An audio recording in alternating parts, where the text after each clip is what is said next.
काही दिवसांपूर्वी काँग्रेस नेते विजय वडेट्टीवार यांनी शिवसेना शिंदे गटावर निशाणा साधत शिवसेनेत येणारा काळ हा उदय सामंत यांचा असल्याचं वक्तव्य केलं होतं। यावर वडेट्टीवारांचं वक्तव्य म्हणजे त्यांच्या बालिशपणाचं प्रतिबिंब आहे।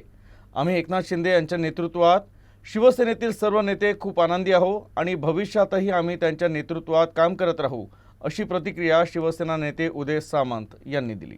विजय वडेट्टीवार हे माझे अतिशय चांगले मित्र आहेत, राजकारणाच्या पलीकडचे मित्र आहेत, परंतु त्यांना ब्रीफिंग करणारे जी लोक आहेत ती चुकीची आहेत। मला असं वाटतं की आपल्या पक्षामध्ये काय झालेलं आहे, आपल्या पक्षाची परिस्थिती काय झालेली आहे, आपल्यामध्ये कशा पद्धतीनं प्रदेशाध्यक्षपदासाठी वाद आहे हे पहिलं सोडवलं पाहिजे ना। आमच्या पक्षात काय आहे, उदय सामंतबरोबर किती आमदार आहेत, मी पहिल्यांदा देखील सांगितलेलं आहे आणि पुन्हा एकदा नागपूरमध्ये सांगतो की मी माझ्या मर्यादा ओळखून राजकारण करतो। त्याच्यामुळे एकनाथ शिंदे साहेबांच्या नेतृत्वावर विश्वास ठेवत आम्ही सगळे गुवाहाटीला जाऊन पुन्हा एकदा मंत्री झालेलो आहोत। त्याच्यामुळे एकनाथ शिंदे साहेबांच्या राजकीय प्रवासामध्ये कुठेही त्रास होईल असं कुठचंही कृत्य आमच्या कोणाकडनं होणार नाही।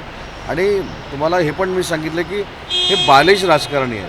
म्हणजे आपण शाळेमध्ये असताना, शालेय जीवनामध्ये असताना मी अनेक वेळा सांगितलं की हा माझ्याबरोबर हसला नाही, तो त्याच्याबरोबर गेला, म्हणून भांडणं लावायची। तर एवढे काही बालिश आम्ही नाहीत आणि म्हणून बालिश राजकारण कोणी करू नये।